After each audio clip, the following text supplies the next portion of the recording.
A turma toda faz um exame de força física. Para passar, todos compraram estimulantes do professor, menos nosso protagonista. Ele não pode pagar por esses estimulantes caros. Ao começar o exame, os demais mal fazem 30 barras com os pesos mágicos de pulso. Dão o máximo, mas esse é o limite. Na vez do protagonista, o professor se vinga por ele não ter comprado os estimulantes e aumenta o peso das pulseiras mágicas muitas vezes, mas isso não o impede. Ele faz 100 barras facilmente, humilhando todos. Não entendem como esse fracassado o superou, e eis como ele obteve tal força. Zhou Chen era um hunter, e na pior, com dívida esmagadora. Para consertar sua vida desesperadora, ele invocou um demônio por riqueza e poder. Contudo, pactos com o diabo não funcionam assim. Ele aprende isso da maneira mais difícil. Um raio cai do céu e acaba com sua vida patética na hora. Momentos depois, ele acorda com dor de cabeça forte, pois ainda tem um projeto importante a terminar. Ao ver seu reflexo, o garoto fica chocado com o próprio rosto. Olhando a árvore branca no céu, ele se pergunta o que está havendo. É quando um ser misterioso o parabeniza por tê-lo invocado e lhe concede exatamente 3 desejos. Isso o faz entrar em pânico e perceber que foi enviado a outro mundo. A princípio, ele pensa ser o protagonista de uma história Isekai, e o livro que lhe concede 3 desejos é um Goldfinger. Achando que 3 desejos é muito pouco, ele tem uma grande ideia e corajosamente pede 10 desejos como seu primeiro pedido. Ao ouvir isso, o livro demoníaco se anima, percebendo que não é seu invocador original. O demônio muda para sua forma real ao notar uma nova alma no corpo de Zhou. Nosso garoto fica confuso e apavorado ao ver o monstro, que o informa ter devorado a alma original do corpo e que deveria tê-lo possuído. Rapidamente, ele percebe que foi enviado ao mundo errado e tenta sair o mais rápido possível. Mesmo assim, o demônio estala os dedos e instantaneamente incendeia seu corpo, pois só de pensar em quebrar o contrato, ele sofrerá uma punição infernal sem fim. Seus gritos ecoam pelas ruas, e o demônio decide acabar com a palhaçada, já que o garoto era tão patético quanto ele pensava. Então, nosso protagonista, vindo do mundo corporativo, tem uma ideia. Ele alega que a quebra de contrato não se aplica se a punição demoníaca o impede de cumprir sua parte. Ouvindo um humano tentar negociar, o demônio intriga-se. Zhou sorri, dizendo que ele já teria tomado seu corpo à força se isso fosse possível. Ele afirma com confiança que isso não passou de um teste de sua força de vontade e que ele se provou mais do que digno. Sua audaciosa declaração faz o demônio rir e declarar que é o primeiro humano a sequer pensar em fazer um pacto com o diabo. De repente, ele assina o contrato, e o demônio concorda em dar um novo começo se ele realizar apenas um desejo. Porém, o infeliz faz seu primeiro pedido, mais 1000 desejos. O demônio o lembra que não tem escolha se não aceitar, pois de outra forma, estaria praticamente morto. Sem opção, ele avisa o novo chefe que o acordo está feito, assinando o contrato com sua alma em jogo. Na manhã seguinte, ele finalmente chega ao seu apartamento, parecendo um viciado atacado por cães a noite toda. Seu novo chefe o abandonou logo após o contrato, mas ele decide aceitar, já que é praticamente um escravo de qualquer maneira. Ao entrar no apartamento, ele percebe que o lugar está completamente acabado e não há ninguém lá dentro. De repente, pega uma nota de dívida de sangue e questiona a família. Então, uma voz alta o atinge por trás e um bastão de metal o acerta na nuca. O intruso grita com ele por ignorar as chamadas, mas seu parceiro diz para não matar o garoto. Seu amigo o alerta. O garoto é um oráculo, pode ser perigoso. Confuso e furioso, nosso herói pergunta a eles quem são, e o loiro respondeu de forma educada, com um chute brutal em seu peito, indagando onde estava sua inútil mãe. Então o cara o humilha por ter uma mãe idiota que se mata de trabalhar para pagar as dívidas de um filho vagabundo como ele. Ele se diverte com o fato de a mãe não notar que ele sempre será um inútil, e os chama de desperdício de oxigênio. De repente, Joe recorda de quando criança, disse à mãe que não queria ser um fracassado. Ele teve um pesadelo. A mãe trabalhava tanto que morria de exaustão e temia que isso ocorresse um dia. Ao perguntar o que aconteceria se não despertasse como oráculo, a mãe de Chen disse para não se preocupar. Ela disse que, mesmo com o mundo desabando, estaria sempre lá por ele e pediu que confiasse em si. No presente, ele furioso, acerta um soco veloz no rosto do loiro. Enquanto o cafajeste é arremessado, seu parceiro ouve um baque alto e o manda parar antes que mate o garoto, mas vê o corpo passar voando. Após a poeira baixar, seu rosto está tão desfigurado que nem cirurgia plástica resolveria. Os outros dois viram a mudança em sua aura e pensaram que ele teve um avanço na hora. Nosso garoto lhes lança o olhar mais frio, mandando os desgraçados calarem a boca suja, decidindo que devem ensinar uma lição ao Hunker, e o capanga diz a Jun que é hora de quebrar uma ou duas pernas dele. Nosso garoto percebe que estão falando de seu poder, concluindo serem de nível mais alto que o dele. Quando Jun balança seu cano por cima da cabeça, Zou vê o movimento em câmera lenta e desvia com facilidade. Atrás do gorila, ele surge, tocando seu joelho no rosto. O chute selvagem o manda pelos ares. Depois, seu parceiro ataca por trás, pensando como um hunker, e pode ser tão ágil. O homem pensa que Joe não o vê e mira para quebrar algumas costelas. Porém, sua própria caixa torácica é destruída por um chute rodado. Enquanto é jogado fora como lixo, o cara não consegue acreditar no que está acontecendo. O homem implora clemência, pois veio só amando de Lin Yu cobrar o empréstimo. Ao ouvir isso, ele diz ao agiota para avisar seu chefe que o dinheiro virá, então ele precisa se acalmar e sair de sua vida. Os capangas estremecem e saem apressados pela porta da frente. Nesse momento, Zou pergunta ao demônio se ele está ali, e Goldfinger se surpreende que o amador sentiu sua presença. Ele responde que pode sentir seu poder fluindo fortemente pelo corpo, e o demônio o instrui a ser grato pela ajuda. Nosso garoto animado o chama de chefe e diz que ninguém precisa temer se ele usar o poder dele. Isso irrita o demônio, pois um mortal camponês não deveria usar o poder que facilmente acabaria com sua vida se excedesse o limite. Shu fica chocado e pergunta ao chefe como realizar seus desejos sem força. Goldfinger garante que ele ficará mais forte com recompensas, mas o avisa para não usar seu poder por enquanto. Nosso herói se decepciona ao ouvir isso, mas Goldfinger pensa que é insano como ele usou bem seu poder, o que o faz pensar se Joe é secretamente seu parceiro predestinado. Depois, ele pergunta ao chefe o que fazer e sobre o segundo desejo, mas o demônio apenas diz para esquecer e fazer o que quiser. Ouvindo isso, ele suspira, pois há muito a aprender sobre o novo mundo e parece que seu novo corpo não será tão útil. Ele pega o celular de Joe para ter uma ideia melhor de como era a vida do garoto. Primeiro, ele nota que não recebeu nenhuma mensagem ou ligação da família, mas quando abre a mensagem da irmã, o que ele vê o deixa completamente sem palavras. Ela o havia mandado uma mensagem para vir logo, pois a mãe deles tinha entrado em coma. Mais tarde, no hospital, ele abre a porta em suspense. Lá dentro, ele avista sua irmã, curvada em profunda aflição, em frente ao leito de sua mãe. Ele demora a perceber que o ambiente é desconfortável, o que faz sentido, já que ignorou a irmã. Ele se aproxima dela e olha para a mulher na cama que deveria ser sua mãe. Ele mal consegue crer no estado dela, tão diferente da imagem que tem em mente, e se questiona se Joe é o culpado. Culpado, ele pede desculpas à irmã pelo atraso e pergunta sobre a mãe, mas ela sorri furiosa, querendo saber qual desculpa barata ele trará agora. Ela repete as desculpas ridículas que ele deu sobre treinar e invocar demônios. De repente, ela explode com ele, incapaz de acreditar que ele nem sequer foi ver a mãe, que entrou em coma por se esforçar ao máximo para pagar os empréstimos dele. Ele se cala quando ela diz que a mãe quase morreu por não ter como pagar as contas do hospital após quitar a dívida dele. Depois de desabafar tudo, ela diz que já chega e lhe entrega um cartão com suas despesas para 6 meses, dizendo que cuidará da mãe sozinha. Ele, confuso, pergunta o que aquilo significa, e sua irmã, calma, diz que ele está morta para ela.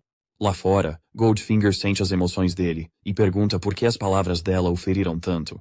O demônio o assegura de que não foi ele, mas ele recorda que a irmã de Joe o lembrou de seu eu patético, que outrora cometeu o mesmo erro.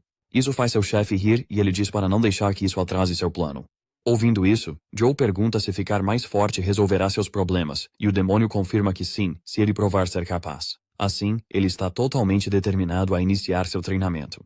Enquanto isso, em uma boate, o chefe do agiota diz à secretária para acelerar a equipe, pois os clientes não esperam. Mas a secretária informa que um aluno espancou 3 de seus homens. Ao ouvir, o agiota se lembra que seus homens tentaram cobrar antes do prazo e mancharam sua reputação. Sua secretária diz que dará a punição, mas explica que é um problema sério, pois o aluno espancou caras muito acima de seu nível. Isso prende a atenção do chefe, que logo pega o relatório com o perfil de Joe. Ele crê que o garoto é bem mais forte do que aparenta, pois nível 2 jamais venceria um nível 3. No final, ele manda a secretária ficar de olho no garoto. A cena então muda para nosso herói correndo pela manhã. Seu vizinho oferece um bom negócio em suplementos, mas ele diz ao velho que voltará. Vendo sua energia, o homem se pergunta se arranjou uma namorada ou algo assim. Porém, desde a alta, Joe tem se ocupado a se adaptar ao seu corpo e a ficar forte, enquanto coleta informações. Ele descobre que os oráculos são pessoas com habilidades e que se endividou, pois estimulantes para a força custam os olhos da cara. Embora incerto do seu limite, ele se tornou bem musculoso com poucos dias de treino e drogas.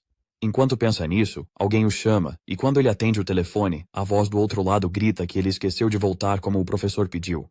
Ao ouvir isso, nosso garoto lembra que sumiu sem dar satisfação. Na escola, ele aprende que há 6 ranks, e para avançar, deve-se atingir o topo do seu rank atual, o que exige esforço colossal. Devido à grande diferença, o mundo é dividido em 5 camadas. Rankers e plebeus como ele nas zonas externas, D-rank e superiores na camada interna.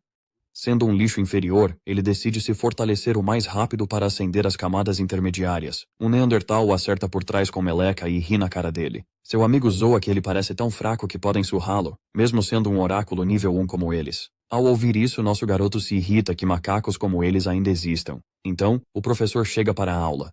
Mais tarde, do lado de fora, ele se alonga, pensando que sua vida escolar está indo bem. Então, alguém o chama por trás. Minutos depois, o cara da meleca vê o garoto lutar com o mais forte da turma e se choca. O amigo não se surpreende, pois está acostumado a ver Joe lutar. O valentão diz ao nosso herói que ele ficou muito arrogante, só porque tirou boas notas nos exames escritos. Ele diz que o valor de um oráculo vem da força, e sua força nível 1 é lixo. Ao ouvir isso, ele lembra ao valentão que também é um lixo nível 1, e ele, furioso, lança um gancho violento. Shu pega o punho sem esforço com uma mão e torce o pulso com a outra, perguntando se ele já acabou de tagarelar. O cara irritado não acredita que está sendo dominado por ele e se pergunta se o Joe também ficou mais alto do que antes. Em seguida, Joe rebate o cara, dizendo que força é tudo, e então pede permissão para esmagar sua cara. Enquanto o cara sua frio pensando que vai apanhar, o treinador surge furioso com nosso garoto por causar problemas em sua aula. O treinador, irritado como sempre, pergunta se ele vai arrumar confusão ao retornar.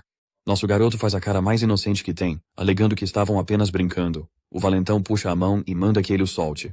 O técnico avisa nosso herói uma última vez e manda todos fazerem fila para o teste. Logo, os alunos se reúnem perto da barra enquanto o treinador Didia fala. Ele os entusiasma com o torneio interescolar, prometendo que bons resultados trarão glória e abrirão portas para academias de elite. No fim, ele, como um charlatão, descaradamente promove seus suplementos milagrosos. O valentão inicia o desafio fazendo 50 barras de uma vez. Shu, desinteressado, diz que parece um desafio do TikTok, não um teste sério. Nesse momento, uma voz o chama, perguntando se ele está bem. A representante está preocupada, pois ele ignorou suas mensagens por dias. Ela tenta disfarçar, dizendo que só estava curiosa, mas ele a tranquiliza, dizendo que nada aconteceu. Mudando de assunto, ela pergunta por que ele não compra os suplementos do professor. Zou responde que está sem dinheiro. Ela tenta avisá-lo sobre não comprar, mas seu nome é chamado antes de terminar. Desejando-lhe boa sorte, ele a despede. Ela faz só 25 flexões, mas o treinador lembra das 2 garrafas que comprou e magicamente eleva sua nota para 35. De repente, nosso garoto entende o real motivo dos alunos comprarem aquela porcaria cara, ou seriam expulsos. Finalmente, Joe se aproxima para sua vez na barra. O treinador estreita os olhos, ciente que o herói nunca comprou nada. Um sorriso malicioso surge em seu rosto enquanto ele decide dar-lhe um exemplo por não comprar sua mercadoria. Enquanto isso, Zou estuda a barra e os pesos de pulso, que parecem normais à primeira vista, mas que devem ter algum truque. Assim que ele agarra a barra, seus olhos se arregalam em choque. Seu corpo fica mais pesado e ele percebe que os cristais nos protetores de pulso adicionam peso extra. Ainda assim, nosso garoto não desiste, percebendo o limite de peso dos cristais. Com esforço, faz as repetições facilmente. Os outros alunos olham incrédulos, chocados que o suposto fracote está superando-os com facilidade. Eles enlouquecem quando Zou passa de 100 repetições, gritando que ele deve ser de segundo nível. Quando ele solta a barra, uma multidão o cerca, bombardeando-o com perguntas incessantes. O treinador, paralisado, se pergunta se o garoto está usando estimulantes. O medo o atinge. Alunos talvez não precisem mais de seus suplementos duvidosos. Nesse momento, ele sorri diabolicamente, armando um plano cruel para o herói. A cena corta para o diretor, furioso ao telefone com o cancelamento dos eventos de segundo nível. Ele afirma que a escola é subfinanciada e se vira com alunos de terceiro nível. O homem responde que o sistema busca oráculos de elite, por isso o dinheiro vai para as melhores escolas. Batendo o telefone, o diretor se frustra, percebendo que a escola não tem verba para formar um oráculo de elite. Seus olhos recaem sobre um cristal negro, enquanto ele pensa como manter a escola funcionando. O pensamento é cortado pela voz do treinador Gidia, do lado de fora. O treinador entra e orgulhosamente exibe uma lista de nomes que ele afirma que serão oráculos de elite. O diretor examina o papel e vê imediatamente que cada um dos listados mal chega ao primeiro nível, mas o treinador os está vendendo como prodígios. O treinador diz que um aluno é inapto para ser oráculo, e o diretor morde a isca, perguntando quem é. A história volta para nosso herói, indo em direção à sala do diretor com o demônio pairando ao seu lado. O livro pergunta o que ele aprontou, mas Joe fica em silêncio. Parado à porta, ele lembra da má reputação do diretor, torcendo para que a reunião não traga problemas. No instante em que ele toca a maçaneta, chamas irrompem à sua frente, pegando-o de surpresa. O demônio se ilumina, feliz que o desejo que ele mencionou finalmente apareceu. Ele ordena que Zou rastreie o objeto rapidamente, mas Zou começa a reclamar sobre como o momento é ridiculamente ruim. Seus pensamentos são interrompidos quando o diretor, quebrando o silêncio, manda-o parar de perder tempo e entrar. Entrando, Zou pergunta educadamente por que o diretor o chamou. O homem folheia o histórico e pergunta ao aluno o que ele acha necessário para ser um oráculo. Sem aguardar resposta, o diretor mesmo responde, dizendo que tudo se resume a dinheiro. Sem hesitar, ele diz a Joe para desistir enquanto pode. O rosto dele empalidece e o diretor segue, explicando que o custo de desenvolver um oráculo é alto demais. Ele insiste que Joe é só um garoto quebrado, incapaz de sobreviver aqui a longo prazo. Em sua mente, ele acha melhor cortar perdas com alunos fracos agora e está disposto a devolver a mensalidade. Zou leva alguns segundos para processar. Os olhos do demônio se arregalam ao perceber que o cristal é o objeto e diz ao herói para pegá-lo. Ele sussurra para o livro amaldiçoado pegá-lo, mas o demônio o lembra que precisa que outra pessoa haja. Zou para pensativo, percebendo que ele precisa absolutamente entrar na zona central da cidade, o que significa que não pode ser expulso de jeito nenhum. Ele se recompõe e lembra que nenhum aluno desta academia jamais passou do nível I2, e é exatamente por isso que esses alunos são considerados tão valiosos. Nosso garoto pergunta ao demônio se pode decidir a recompensa da missão. Nesse momento, o demônio entende o plano de Joe, mas antes que possa falar, Joe o interrompe e pede a habilidade de empréstimo de poder. Goldfinger explode gritando, lembrando-o do quão insana e perigosa essa escolha realmente é, mas nosso garoto está decidido. Argumenta que se for expulso, o desejo do demônio não se realizará, exigindo a confiança do livro. Relutantemente, Goldfinger cede e admite que o ocorrido não será sua culpa. Um painel brilhante surge diante de Joe, perguntando se ele quer a habilidade de empréstimo de poder. Ele aceita na hora. O diretor então o interrompe, perguntando se ele tem algo a dizer. Ele responde firmemente que quer que o diretor avalie seu nível novamente e só então decida. O diretor balança a cabeça ao pedido sem esperança, mas estende a mão. Ao tocá-lo, ele nota que a força de Zou é maior do que a registrada, mas insuficiente para permanecer. Zou fecha os olhos, percebe que é sua última chance e tenta absorver o máximo de energia estelar. Ele começa a emitir uma aura pura, chocando o diretor.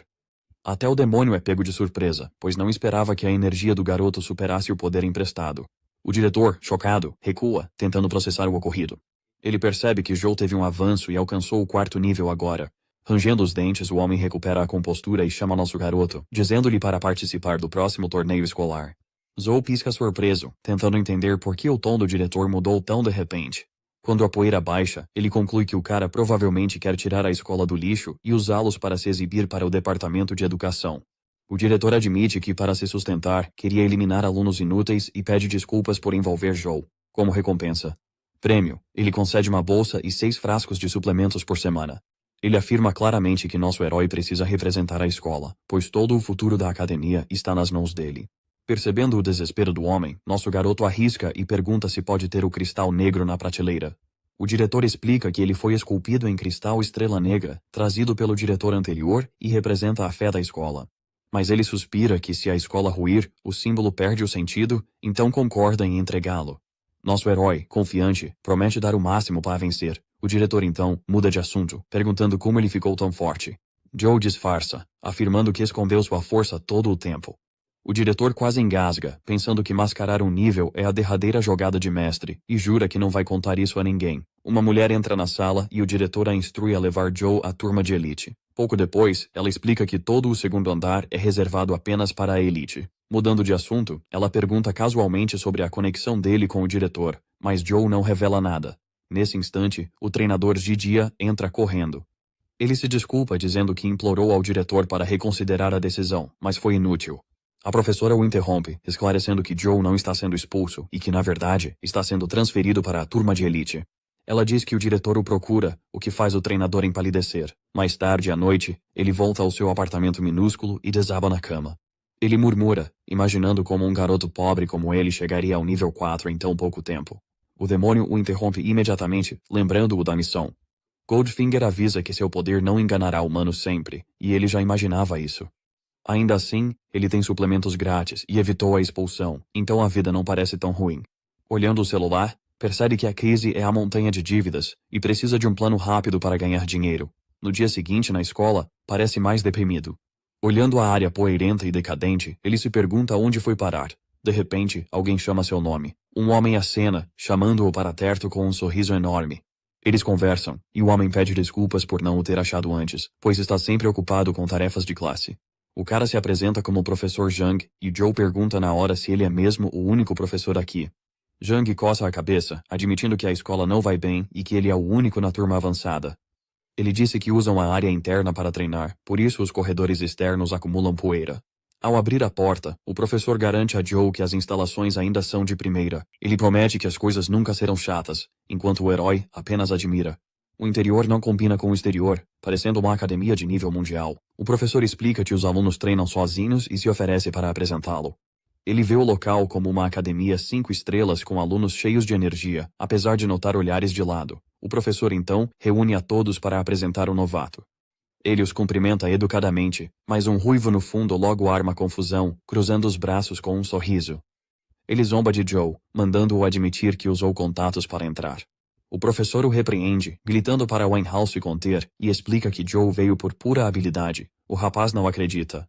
Ele semicerra os olhos como um predador e desafia Joe para lutar, do nada. Os alunos se animam na hora, empolgados por um duelo, e começam a fofocar. Um aluno loiro atrás pergunta o que houve, e uma garota de cabelo rosa explica que uma briga vai começar. Isso acende o interesse do loiro, que logo pergunta mais sobre o aluno transferido. De volta ao herói, o professor aconselha-o a recusar, mas Joe aceita sem hesitação. Ele calmamente concorda com a luta, desde que a força letal esteja fora de questão. Enquanto isso, na diretoria, o diretor está quase explodindo de raiva, perguntando se o novato já arrumou briga. O professor explica que Joe aceitou o desafio de Wenhao. Voltando à luta, nenhum recua, encarando-se e cultivando aura insana. O diretor acha estranho, mas imagina que o garoto só quer saber seu nível atual, então concede permissão para o duelo acontecer na arena. Depois, os alunos estão em mesas separadas enquanto o professor repassa as regras. Primeiro, sem interferência externa. Segundo, ambos devem competir no mesmo nível estelar. Wenhao acha difícil acreditar que Joe também seja um oráculo Hunker E. O professor conclui as instruções, enfatizando que atingir pontos vitais é proibido. Os oponentes se circulam enquanto o professor os lembra que força letal é proibida em qualquer circunstância. Ele continua: quem perder não poderá retaliar, não importa o resultado. Um golpe limpo no rosto ou rendição encerra o duelo. Com um aceno, o professor sinaliza o início. Para terminar rápido, Wenhao avança e mira no pescoço dele. Ele não se abala, agarra o braço dele e o desequilibra. O ruivo ataca novamente, percebendo que esse cara pode ser realmente bom. Wenhao desfere uma série de golpes implacáveis, mas Joe desvia de cada um com calma precisão. Frustrado, Wenhao subitamente muda e tenta o chute. A perna gira no ar e o ruivo desfere seu chute gancho de vento. Joe consegue bloquear com o braço, mas o ruivo sorri, achando que a luta já está decidida. Dali, ele o surpreende com um chute rápido no pescoço de Wenhao. O ruivo tenta se recuperar, questionando como ele sabe artes marciais. Se equilibrando antes de cair, Wenhao pensa que a única coisa que importa agora é proteger o rosto a todo custo. Mas ao virar, Joe calmamente toca seu nariz com o punho fechado. Com um sorriso, ele pergunta se isso é vitória, deixando Wenhao incrédulo. A arena silencia, até o professor Zhang declarar Joe vencedor. Wenhao não acreditava ter perdido, e todos estavam chocados com o resultado da luta, achando nosso garoto forte demais. Ele achou que a luta terminou rápido demais, mas aprendeu algo, e pergunta a Wenhao se tem reclamações. Ao ver a luta, o treinador não consegue acreditar nos próprios olhos, pois Wenhao, uma atleta de elite com treinamento profissional, perdeu para alguém que acabou de ser promovido à turma de elite. Ele acredita que o garoto tem um talento oculto excepcional, por isso o diretor pediu um tratamento especial. De repente, o diretor aparece e parabeniza nosso garoto, dizendo para segui-lo porque quer falar sobre algo importante. A garota de cabelo rosa se espanta com a cena, e o loiro diz que precisam de alguém como ele em sua forte equipe. O diretor pergunta ao garoto se ele gosta da turma de elite, e ele responde que, fora o entusiasmo excessivo, não há nada de especial. O diretor diz que ele vai se acostumar, porque os fortes sempre chamam a atenção. Ele também o aconselha a focar no treinamento e a escola fará todo o possível para ajudá-lo. Ao ouvir isso, nosso garoto, sentindo a confiança do diretor, decide perguntar sobre formas rápidas dos alunos ganharem dinheiro. Mas em vez disso, ele diz para continuar focado no treinamento para que possa ganhar mais dinheiro a longo prazo, e que a escola também pode ajudar financeiramente se sua família estiver passando por dificuldades. Nosso garoto diz que não é nada disso, e pensa que agora tem que encontrar outro jeito. Ao treinar na academia, ele lembra que deve ter cuidado, pois a escola tem políticas rígidas contra empréstimos estudantis. Ele se pergunta onde pode aprender a ganhar um dinheiro extra, mas de repente, o loiro aparece e o elogia pela luta. Ele pergunta ao nosso garoto quem ele é, e este devolve a pergunta. Enquanto isso, a garota diz a Shen que ele está sendo rude e se desculpa pelo nosso garoto ser um pouco irritante. Ela se apresenta como Sue e diz que o incômodo ao seu lado é Shen. Ela lhe diz que ambos são seus veteranos e que podem ajudá-lo se ele tiver qualquer dúvida. O cara irritante então diz que eles são uma equipe a partir de agora e que ele é o líder, então cuidará pessoalmente bem dele. Ele então pergunta ao nosso garoto sobre a técnica de combate que usou contra Wen Hao, mas nosso herói diz que não sabe nada sobre essas técnicas. O líder se surpreende quando o garoto diz que o movimento foi só reflexo. Ele diz que Wen Hao ficará furioso quando souber disso, e Su logo diz que explicará. Ela explica que técnicas de combate são super movimentos que se aprendem de pergaminhos ou pedras de memória, e quanto maior o domínio, mais fortes se tornam. Há vários tipos, e lutadores fortes as combinam em seus estilos de luta. Shen lhe conta que Wen Hao usou uma técnica de Hangde na luta. O chute do vento gancho. Ao ouvir isso, o garoto pensa que por isso não bloqueou o chute, e terá mais chances de vencer se adquirir tal técnica. Ele pergunta se são raras, e o líder diz que sua raridade depende dos ranks. A escola ensina o básico, mas só há duas condições para aprender as poderosas. Ou eles as compram, ou alguém as compartilha, mas são muito caras. No mercado atual, uma técnica de Hangde custa cerca de 500 mil. Exibindo-se, ambos dizem a ele que tem uma técnica de combate e podem mostrá-la se ele quiser ver. Zhou pensa que eles são ricos, pois essa quantia não é nada para eles. De repente, ocorre-lhe que pode perguntar-lhes sobre formas de ganhar dinheiro rápido. Ele lhes pergunta se há uma maneira rápida de ganhar dinheiro, mas diz que não quer fazer nada ilegal, como roubar um banco. Shen diz que sua única opção é o distrito Blackwater, mas Su o manda não dizer tal absurdo. Ele diz que ouviu que tudo pode acontecer lá, mas a escola proíbe a entrada dos alunos. O líder então pergunta ao nosso garoto o dinheiro da técnica. Ele diz uns 300 mil. Ambos checam suas contas, mas estão completamente sem dinheiro. Nosso garoto decide ir ao distrito Blackwater depois da escola, pois precisa muito de dinheiro agora. Ele chega ao distrito usando os mapas e pensa que é bem perto de sua casa. Ninguém pensaria que ele é um estudante, pois não está mais usando seu uniforme. Ele até pergunta ao chefe o que ele acha do distrito, mas não obtém nenhuma resposta. Pelo que ouviu, as zonas externas não têm lutadores fortes, e seu poder de nível 4, como um oráculo, permite que ele lide facilmente com qualquer um. Se a situação piorar, ele tem certeza de que pelo menos pode fugir em segurança. Após inspecionar melhor o local, ele pensa que essa área foi definitivamente abandonada e se pergunta se é mesmo a Zona do Milagre. Mas ainda vê pegadas fracas por perto, que o levam a um caminho secreto. Finalmente, ele chega à Zona do Milagre após passar pelo caminho. Na Zona do Milagre, ele vê a sujeira e as negociações suspeitas. Ele pensa que ninguém fala deste lugar sem leis, onde literalmente tudo pode ser feito para lucrar. Vendo tudo isso, ele tem esperança de poder pagar a dívida. De repente, ele pergunta aos capangas até quando o seguirão. Um capanga o elogia por seus instintos aguçados e diz que atacaria quando estivesse distraído. Mas a situação mudou, e ele vai derrubá-lo na frente de todos. Ele diz que já viu muitos garotos assim, os ricos que vêm disfarçados para o distrito Blackwater e viram presas. Zhou o considera um idiota, pois ele mesmo está completamente sem dinheiro. O capanga diz que ele é um oráculo, então será inútil tentar escapar. Ele diz que se quiser viver, é só seguir suas ordens e esvaziar os bolsos. Ouvindo isso, nosso garoto diz para ele que ele é bem mal educado, e com um único golpe, ele de repente apaga o líder. Os outros dois ficam irritados por ele ter nocauteado o líder por descuido, então ambos avançam para esfaqueá-lo. De repente, caixotes caem sobre os dois. Uma garota misteriosa puxa a mão do garoto, ordenando que ele a siga. Eles fogem e chegam a um esconderijo seguro. Zhou agradece a ajuda, mas foi um incômodo, pois ele planejava questionar os dois caras após vencê-los. A garota age como se o conhecesse, perguntando o que ele faz aqui. Dito isso, ela entra em pânico, lembrando-se de ficar discreta. Ele pergunta se a conhece, mas ela muda de assunto, dizendo que apenas leu o nome em sua gola. Ao notar a etiqueta, ele a remove imediatamente. Ele pensa que é bom que a garota não o conheça, pois nunca percebeu que seu nome estava escrito em sua gola o tempo todo. Ele agradece, enquanto ela se alivia por não ter revelado sua identidade. Ela o aconselha a esconder bem suas informações, pois a área é muito perigosa, e então diz que vai tirá-lo dali. Mas nosso herói recusa a oferta, pois veio ganhar dinheiro. Ele decide que deve ir embora, pois se ela descobrir que ele é um estudante, ele estará em apuros. Quando Zhou vai embora, ela pensa que tem certeza de quem ele é e questiona o que um estudante estaria fazendo na Zona do Milagre. Ao tocá-lo, ela teve uma estranha sensação, crendo que ele já é um oráculo.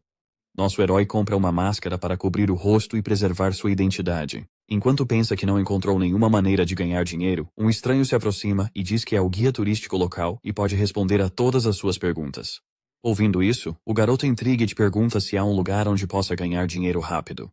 O guia fica muito feliz, pensando que conseguiu mais um cliente, e orgulhosamente diz ao nosso herói para segui-lo. Leva Zou a uma arena de luta, onde pergunta se é um clube clandestino. O guia confirma, a maneira mais eficiente de fazer dinheiro rápido.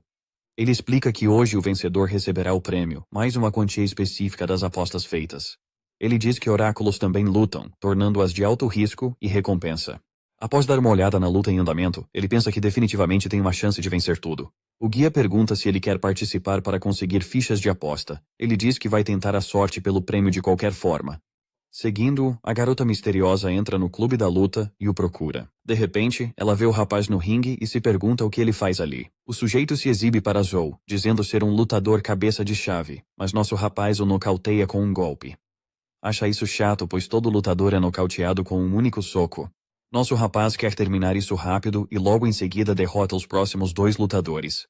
Vendo essas lutas, o chefe do clube fica todo confuso porque ele só o deixou lutar porque parecia fraco. O lacaio informa que, após ver as lutas, todos os competidores desistiram, e os clientes pedem reembolso, achando que as lutas são armadas. O chefe então manda seus subordinados prepararem uma luta especial, pois não o deixará levar o prêmio. Derrotando seu último oponente, ele pede o prêmio em dinheiro. O locutor diz que a multidão está eufórica com as lutas, então arranjaram uma luta especial. Nosso rapaz acha que eles nunca pretendem dar o prêmio.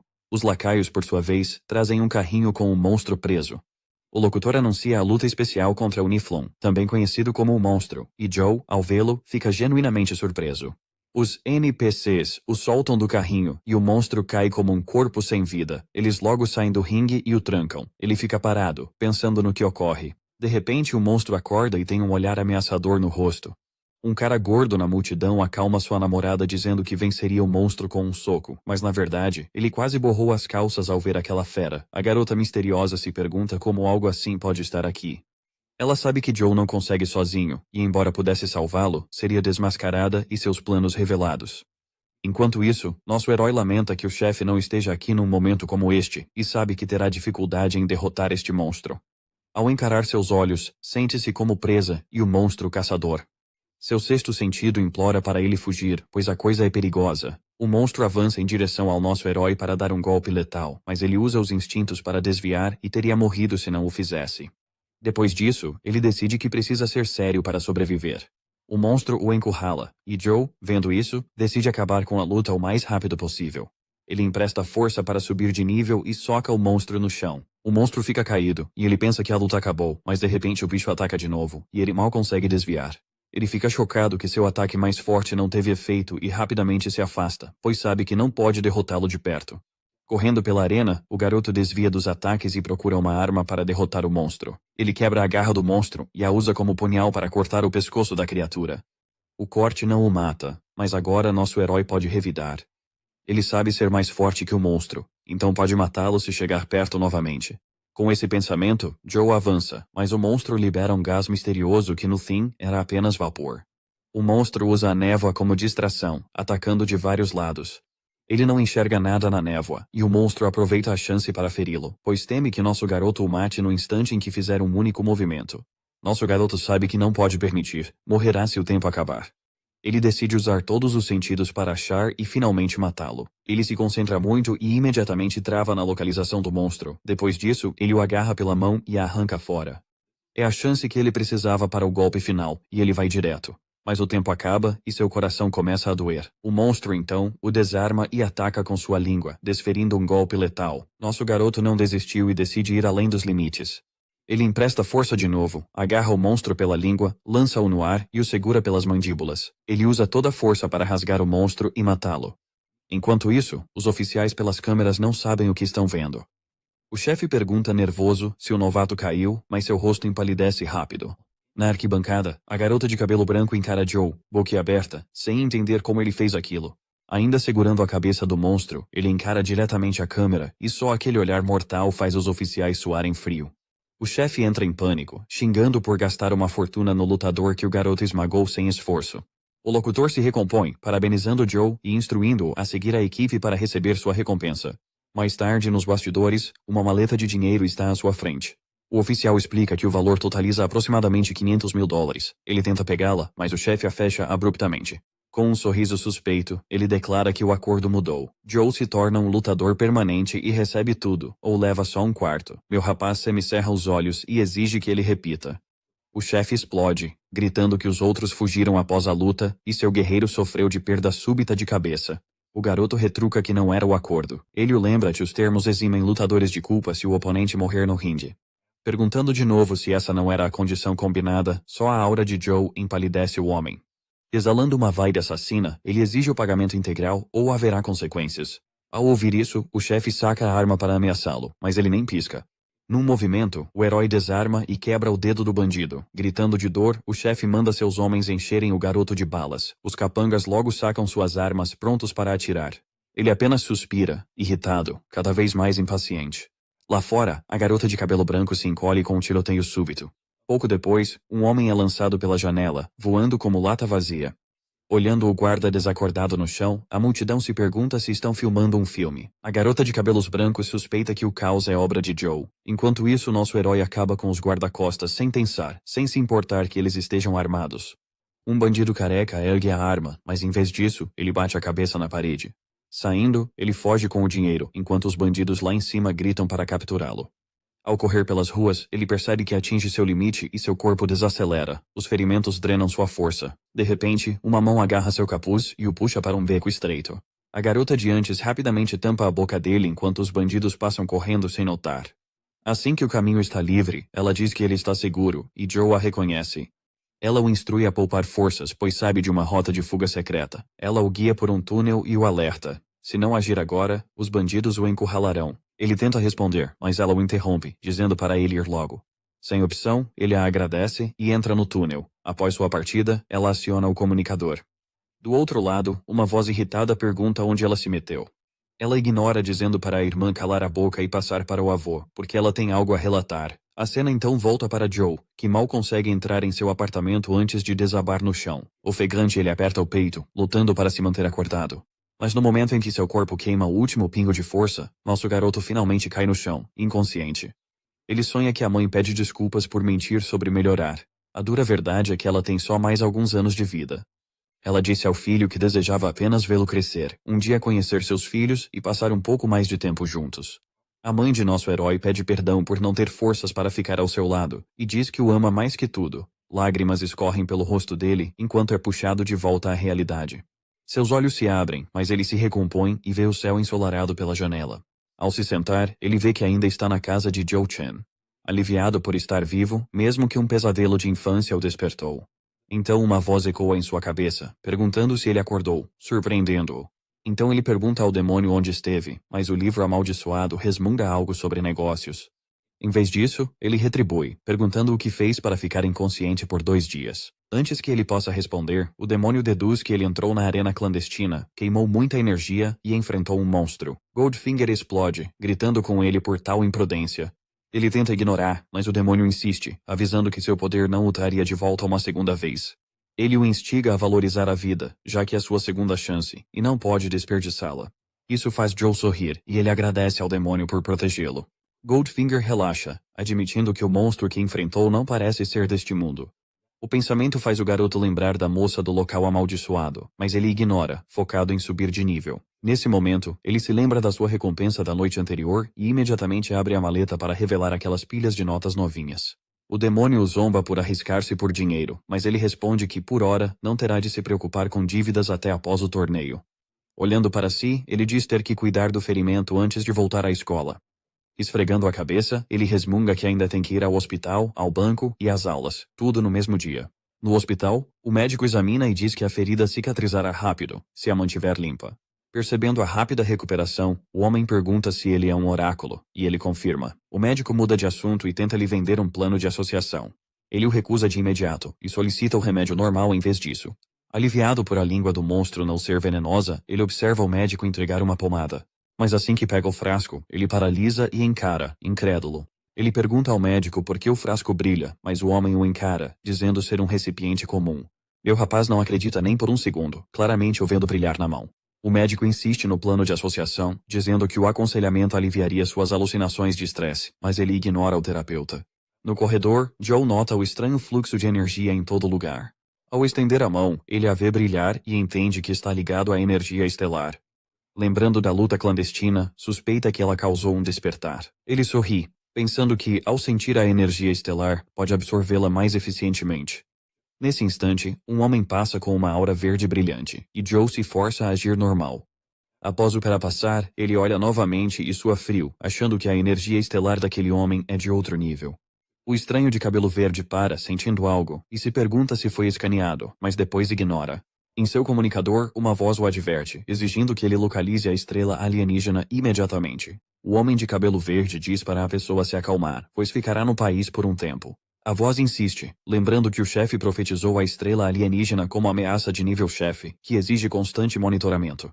Tirando os óculos, o homem de cabelo verde sorri. O chefe se preocupa demais. Ele declara que se a estrela alienígena for inimiga, ele a esmagará sem hesitar. No dia seguinte, o diretor repreende o rapaz por faltar às aulas e não atender. Ele se desculpa dizendo que teve assuntos pessoais. O diretor suaviza o tom, mais preocupado do que irritado, mas o tranquiliza e pergunta se é pelo torneio. O velho balança a cabeça e expressa total confiança nele para o torneio. Em vez disso, ele pergunta se a escola pode ajudá-lo se estiver em apuros. Ele lembra ao rapaz que a prioridade da escola é apoiar oráculos de elite. Joe sorri e o acalma, prometendo dar tudo de si no torneio, o que finalmente alivia o diretor. Pouco depois, Shane e Sue correm para alcançá-lo, perguntando o que houve. Shane lembra. Menciona uma técnica de combate e vasculha seus bolsos. Tirando um cartão de crédito, ele explica que juntaram 300 mil para ele e que ele pode pagar depois. Ao ouvir isso, ele congela de surpresa, percebendo a seriedade que deram às suas palavras. Ele os agradece, mas confessa ter mudado de ideia quanto à técnica. Nesse momento, Wen Hao aparece, um pouco tímido, e oferece 50 mil como desculpa pelo seu comportamento anterior. Nosso herói agradece, enquanto Sue interroga o ruivo, se ele tem alguma segunda intenção. Wen Hao admite que só queria se desculpar com Zhou, e agora espera que sejam amigos. Sue sussurra para ele, perguntando se deviam deixá-lo entrar, e ele encolhe os ombros, dizendo que não se importa. Sua pergunta a Wen Hao se ele aceita ser o quarto membro, e ele diz que a classificação não importa. Shen imediatamente o repreende, mandando-o buscar uma garrafa de água, o que gera uma discussão entre os dois. Zhou apenas sorri, percebendo que fez bons amigos. A cena corta para ele correndo na esteira, lembrando que oráculos absorvem mais energia no treino. Contudo, a absorção se mostra muito lenta. Mesmo com o equipamento de treino, a maior parte da energia ainda vaza. Zhou percebe que é por isso que muitos não passam do nível 1 e decide que precisa de um método melhor e rápido. Shen então aparece e sugere uma luta em dupla, afirmando que funciona muito melhor do que um treino solo chato. De repente, nosso herói percebe que Shen pode estar certo, pois ele despertou sua nova habilidade naquela luta. Então, ele ordena a Shen que reúna a todos. Momentos depois, Shen e Sue lançam um ataque combinado contra ele. Ele os repele, satisfeito com os resultados, antes de dizer aos dois para descansarem. Ele ressalta que já estão nisso há mais de uma hora, enquanto Shen e Sue buscam fôlego. Sue admite que achou que ele estava brincando ao falar de um duelo 2 contra 1, e Shen diz que o método é eficaz. Então ele olha para Wen Hao, dizendo ser a vez dele, e o ruivo sorri, pronto para a briga. Observando o grupo, Zhou conclui que a teoria está correta, pois a absorção de todos está disparando e subirão de nível rapidamente. Já ele, com sua alta taxa de absorção, pode ir além no teste. Neste mundo, suplementos são diluídos para segurança, mas quem tem má absorção pouco se beneficia. Em contraste, a habilidade de emprestar poder é 100 vezes mais concentrada que um suplemento. Se absorvida imprudentemente, o corpo explodiria. Mas se ele controlasse o fluxo e absorvesse lentamente, subir de nível rapidamente seria possível. Com a aposta em mente, Zhou ativa a habilidade, liberando intensas ondas de aura. A força bruta da energia o surpreende, mas faz sentido, já que a habilidade o faz subir 2 níveis de uma vez. Ele se enrijece, forçando a energia a virar um fluxo fino e a absorve. Seu corpo trava sob o esforço, cada músculo gritando com a pressão avassaladora. Com toda a força de vontade, Zhou nota a energia o preenchendo rapidamente, mais do que já sentiu. Então o pânico o atinge, seu corpo prestes a explodir. Sem outra escolha, ele aponta a mão para cima e libera o excesso. A energia explode em ondas, forçando seus amigos a se protegerem da pressão esmagadora. Eles não acreditam no que veem, chocados com o quão poderoso Zhou se tornou. Goldfinger então aparece, atraído pela perturbação. O demônio congela ao ver a cena. Zhou, encharcado de suor, calmamente diz a ele que conseguiu absorver o poder. O demônio mal acredita que o garoto conseguiu, perguntando-se se Zhou é sua alma gêmea tão esperada. Ele pergunta ao chefe se ele disse alguma coisa, mas o chefe muda de assunto, dizendo que está feliz por nosso garoto não estar morto. Após ouvir toda a comoção, o treinador vem correndo e pergunta o que aconteceu, e Su diz a ele que foi Joe quem liberou toda aquela energia. O treinador, surpreso com a energia estelar, pede que os assistentes tragam o aparelho de medição. Depois de medir o poder do nosso herói, eles descobrem que ele já se tornou um oráculo de nível 3. O treinador, a princípio, não acredita no que vê, mas corre para a sala do diretor para contar-lhe. Ele é o primeiro oráculo de nível 3 que a escola tem em muito tempo. Enquanto isso, Su pergunta como ele evolui tão rápido e pede a ele que a ensine. Ele diz a ela que é por causa de todo o treinamento que tem feito e decide que, da próxima vez, fará isso em particular para não causar problemas desnecessários. Ao ouvir isso, os três ficam animados e aumentam a intensidade do treino. Por outro lado, nosso garoto pergunta ao chefe por que ele não ficou bravo com ele desta vez. Ele diz que agora já se acostumou. Goldfinger poderia usar todos os seus poderes para que Zou subisse de nível rapidamente, mas ele diz ao demônio que não há necessidade de se preocupar.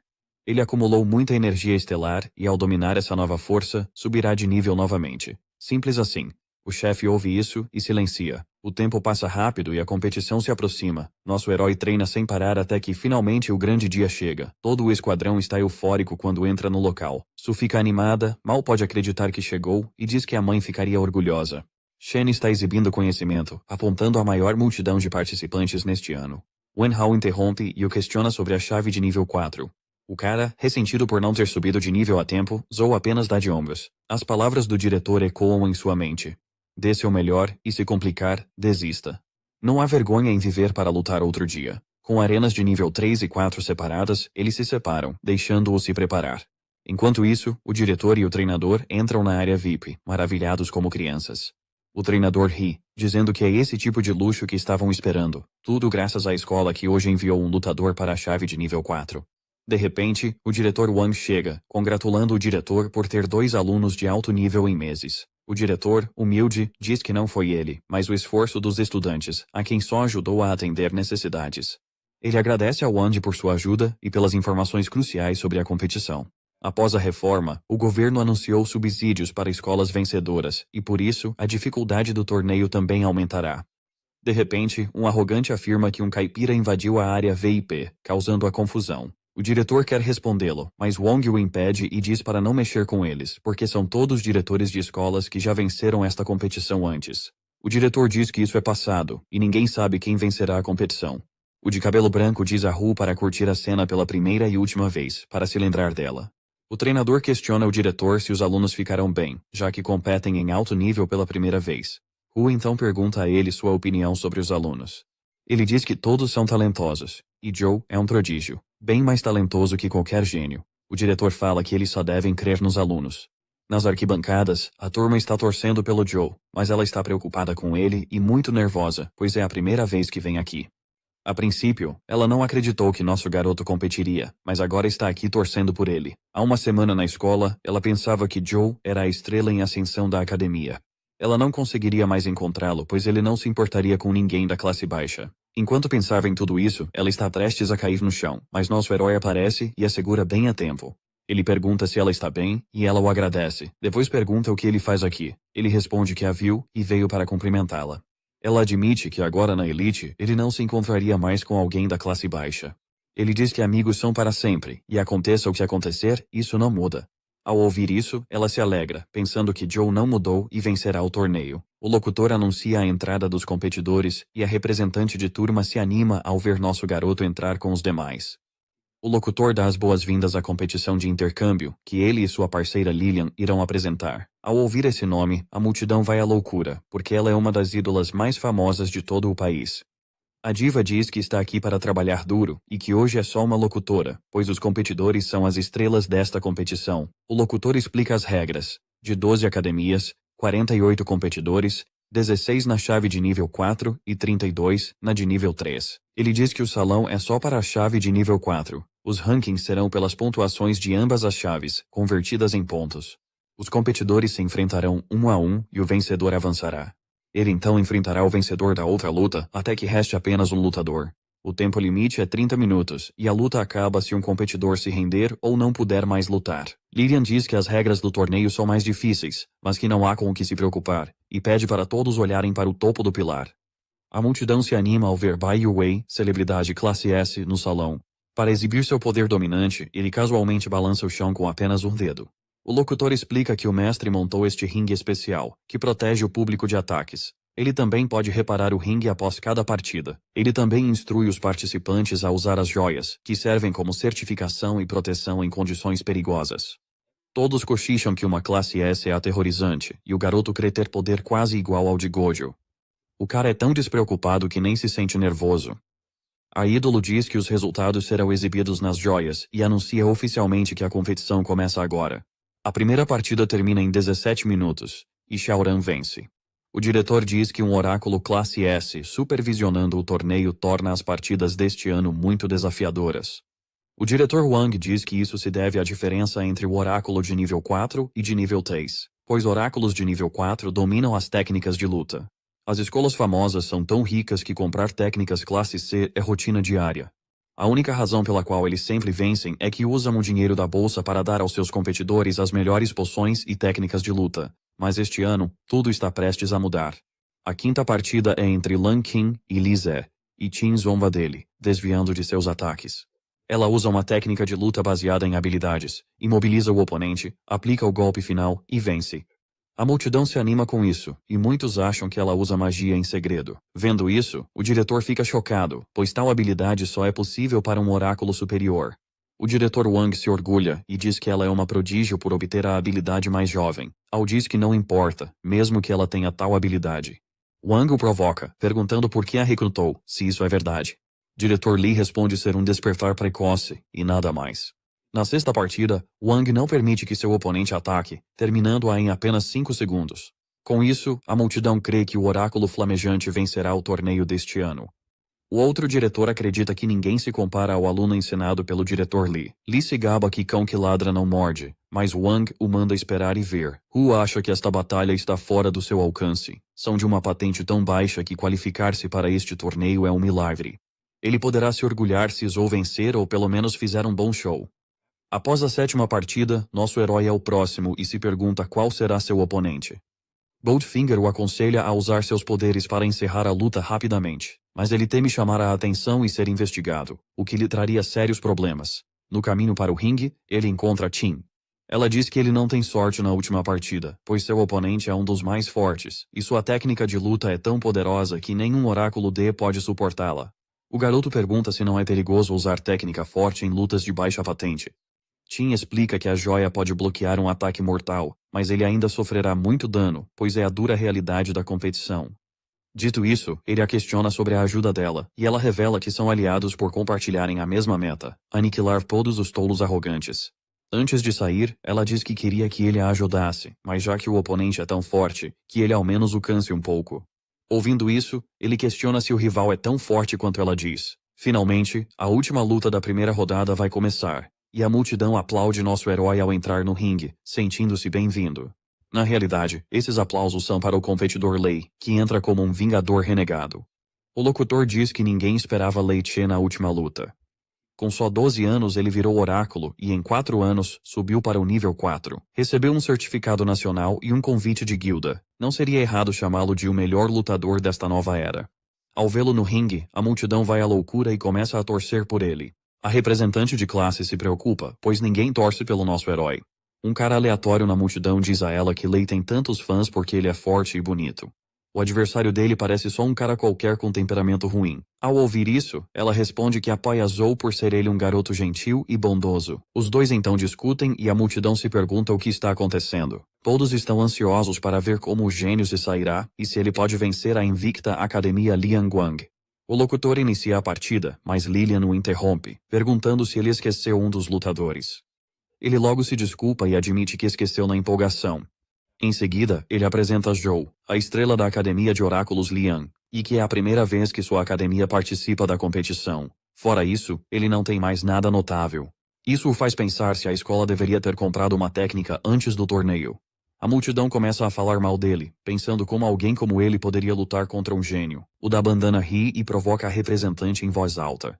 Enquanto isso, o diretor Hu diz ao diretor que é uma pena terem que enfrentar a estrela de sua academia logo no primeiro ano, mas que não se preocupem, pois tudo acabará rápido.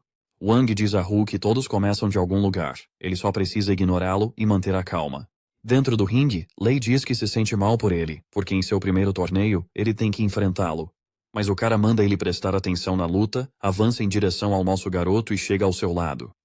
Ele diz que iniciará esta luta usando só 10% do seu poder, pois mesmo perdendo a primeira, pode parecer um pouco decente. Lei acha que ele está sendo simpático, mas irritado, já que pediu para lutar normalmente. Nesse momento, o locutor diz que o gênio não consegue conter seu entusiasmo e anuncia que a luta final da primeira rodada começa oficialmente agora. Lei usa sua velocidade para atacar nosso garoto, e ele se move tão rápido que parece que usou o Jutsu Clone das Sombras, fazendo várias cópias de si. Além disso, todas atacam ao mesmo tempo. Todo competidor assistindo acha que será extremamente difícil vencer o gênio, e o diretor Hu pensa que ninguém pode vencê-lo. O gênio acha que nosso garoto não está se movendo porque não consegue vê-lo, e acredita que o único que poderia lhe dar trabalho é Wang. Pensando que é o fim, ele se apronta para dar o golpe final. Mas ao se aproximar, Zou pergunta se ele não vai desviar, e então o soca selvagemente no rosto. Chocados, todos se perguntam como isso pode acontecer. Nosso garoto contra-atacou e acertou Lei com um soco instantâneo. O gênio geralmente desvia de ataques com sua velocidade, mas a questão é se ele foi descuidado ou se falhou em desviar. Todos na multidão pensam que nosso garoto usou um truque, pois ninguém consegue acertar o gênio. Vendo isso, ele se pergunta se quebrou alguma regra de quem ataca primeiro. Wang diz ao diretor que seu aluno tem habilidades impressionantes. O diretor ou diz que ele deve estar trapaceando, pois ninguém é mais rápido que Lei. O diretor responde que, se trapaceassem, os superiores já os teriam pego. O diretor Liu manda calar a boca, pois dá um péssimo exemplo com sua choradeira e falação. Ele sugere que assistam a partida em silêncio, porque ainda não acabou. Nesse momento, Pikachu também grita dizendo que não acabou. Ele admite que não levou Joe a sério antes e agora jura que vai com tudo. Raios o envolvem enquanto prepara outro ataque, gritando que seus poderes estão quase incontroláveis. Lei invoca mais raios, mas nosso garoto permanece calmo, sem quiscar. Ele acha quase divertido que Lei tenha tanta energia estelar acumulada dentro dele. Um flash de raio amarelo passa por Joe, surpreendendo-o. Ele desvia na barreira e ricocheteia pela arena como um pinball, ganhando velocidade a cada golpe. O locutor grita que Lei vai usar seu trunfo, enquanto Lilian adiciona comentários inúteis. Lei sorri, certo da vitória, e mergulha para dar um chute super carregado. Nosso garoto nem se preocupa em desviar ou defender. Em vez disso, ele lança um soco no rosto de Lei. O impulso da investida de Joe arremessa Lei descontroladamente pelo chão da arena. Joe o alerta que deveria ter atacado antes, quando ainda tinha chance de vitória. O narrador anuncia que Pikachu caiu de novo. Desta vez, a pedra fica vermelha, confirmando a inaptidão do Pokémon. O narrador celebra a vitória de Joe, mas questiona se Lei está bem, mesmo que a pedra impedisse algo fatal. A multidão explode, chocada com o fim rápido da luta. Shin entra na segunda partida das quartas de final e garante a vitória sem suar a camisa. Wong esmaga o oponente facilmente, sem suar a camisa. A força da besta é imparável para a multidão, mas os olhos se voltam para Joe. O garoto de cabelo bagunçado lança um olhar mortal e todos congelam de medo. Na quarta luta, Ren, de outra escola, enfrenta nosso garoto em batalha acirrada. Joe desvia de cada golpe com precisão de veterano. Ele encerra a luta com um soco leve na cabeça de Han, derrubando-o. Os oficiais, observando de cima, comentam que ele só usou controle de energia bruta, sem técnicas de luta. Um se pergunta se ele esconde seu nível ou, pior, usa drogas, o que violaria seriamente as regras do torneio. De volta à arena, o narrador anuncia as semifinais, chamando Joe para lutar contra Liu. Ele para ao meio da frase, enquanto oficiais de terno escuro sobem ao palco. A plateia confusa sussurra: quem serão? Um inspetor ordena ao herói usar equipamento e liberar sua energia estelar. A multidão percebe que são inspetores do torneio e suspeita que Joe esteja trapaceando. O garoto sua, percebendo que exagerou, e decide limitar seus poderes. Inspetores leem os resultados, leituras estáveis e dentro dos limites. Anunciam à multidão que o competidor não trapaceia. Eles se afastam, e o narrador grita incrédulo que nosso herói é oficialmente um oráculo de nível 4, liberando a semifinal para começar. A multidão processa isso e enlouquece, vendo que nosso herói é legítimo. Do outro lado, Liu treme e empalidece ao perceber a situação. Quando a luta começa, Joe o nocauteia instantaneamente com um golpe decisivo. O locutor quase perde a voz gritando, e Lilian só faz comentários inúteis. Nas arquibancadas, o diretor Wong elogia nosso diretor por ter um aluno tão excepcional. O sujeito aceita os elogios, e os outros diretores que zombavam dele correm para bajulá-lo. Ele sorri educadamente, mas a atenção o incomoda um pouco. Lee e Yu assistem irritados, incomodados com a multidão de puxa-sacos. Nosso diretor exibe um sorriso orgulhoso, pensando que Joe realmente manteve sua promessa e honrou a escola deles. Na arena, a semifinal final é anunciada, e Chin sobe ao palco com tensa determinação. Do outro lado, Wong avança, olhos brilhando com a fome de um predador, como se avistasse a próxima presa. Os calouros de Chin rugem em incentivo, distraindo a fera por um instante. Ela percebe a brecha na guarda e avança, preparando o golpe. Com a mão da nuvem fluida, atinge seu peito. Wong não tropeça, apenas parece levemente irritado e então a encara. A confiança dela desmorona, o pânico toma conta, percebendo que o golpe mal o arranhou. Wong prende o pulso dela fácil e pergunta se ela se acha talentosa. Shin responde, mandando-o ir, e acerta o cotovelo em seu rosto. Ele nem sequer pisca e diz que acha essa situação hilária. O desespero impulsiona-a. Ela lança outra explosão, amarrando-o com magia até ele virar uma múmia.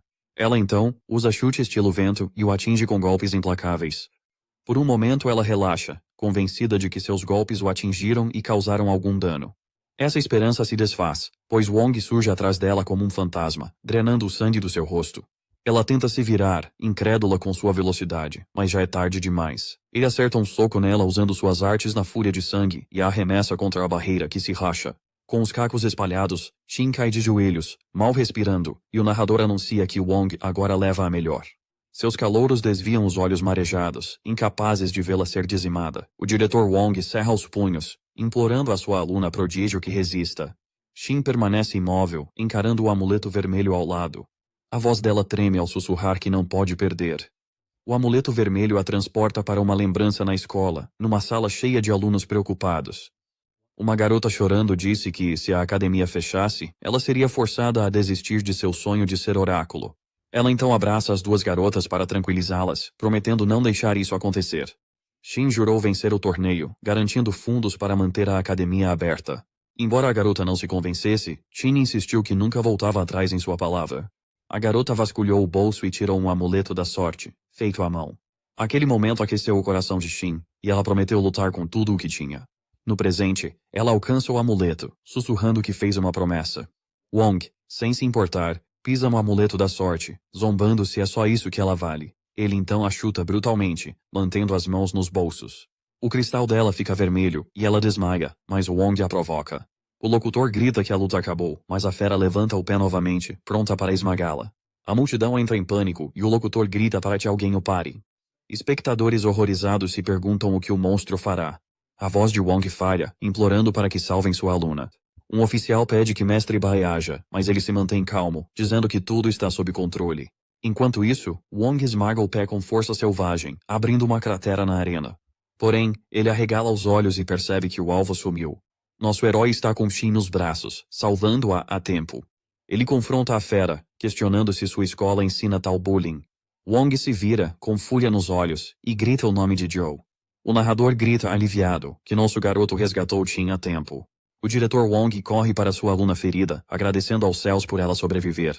A multidão fica inquieta, sem conseguir acreditar que a fera realmente tentou matá-la depois que ela perdeu.